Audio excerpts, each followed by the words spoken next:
I believe that health is so much more than a push-up. It's so much more than a squat. I think there is a mental exercise that you have to do daily, be it reading a book, being it having a provocative conversation. There's an emotional health piece that you have to do. There's a social piece. There's a spiritual piece.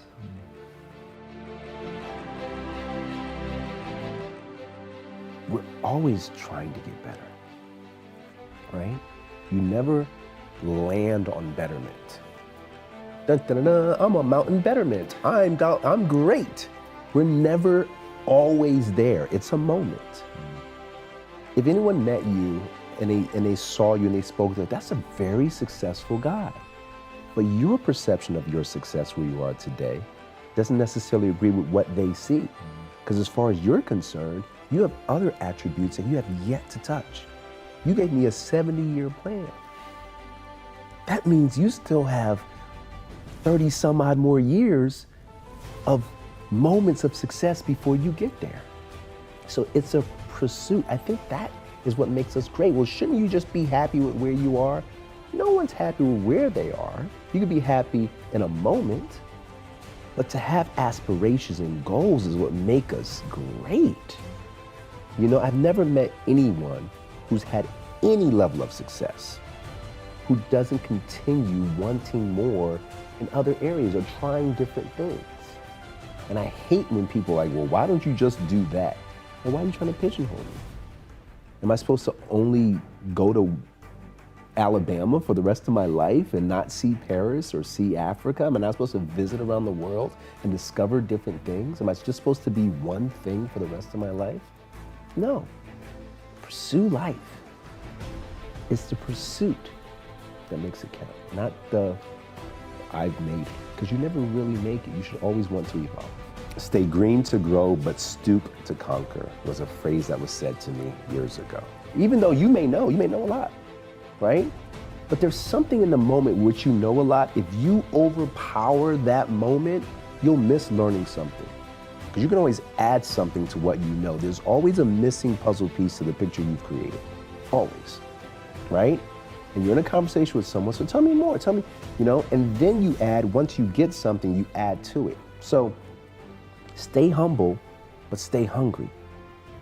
I'm never gonna approach a situation like I know everything, even when I know a lot of that thing.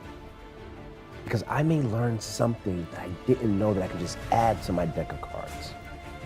And I'm out here trying to add to my deck of cards. I'm not trying to be everything. Because if I am, then I've stopped growing. You know? Oh, yes. I don't want to stop growing. I want to get better.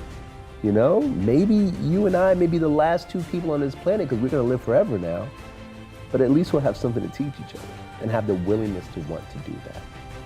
The best people out there in every circumstance, be it business, be it relationships, dad, father, husband, CEO, employee, wherever you are in your category, you have a willingness and a desire. Those are the best people. If that's your DNA, have a willingness to grow and a desire to be better, you're gonna win, man. I believe that health is so much more than a push-up. It's so much more than a squat. I think there is a mental exercise that you have to do daily. Be it reading a book, being it having a provocative conversation. There's an emotional health piece that you have to do.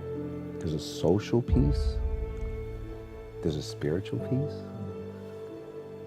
What I do is I put some of my energy into all of those pieces throughout my day, right?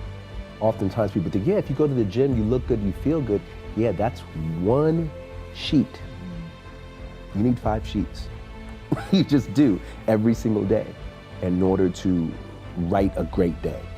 Physical, emotional, spiritual, mental, and social. You would think, wait, mental and emotional, aren't they the same? No, they're not. You know, I want to be smart. I want to be better. So I want to read more. I may even want to go back to school. I want to talk to educators and professors and CEOs of companies. Who in your circle that motivate you, that inspire you? You know, is it the same people that when you were 70 pounds heavier or 40 pounds heavier that are in your life that are your enablers? Or have you separated yourself to surround yourself with people to motivate you? And maybe it's not about weight, maybe it's about your current financial state. Maybe it is where you are and where you want to be, but you're never going to go where you want to be if you're associating with the same type of people. So there's levels of health, those 5 pillars of health are how, you know, that's how you become strong, that's how you make your fist.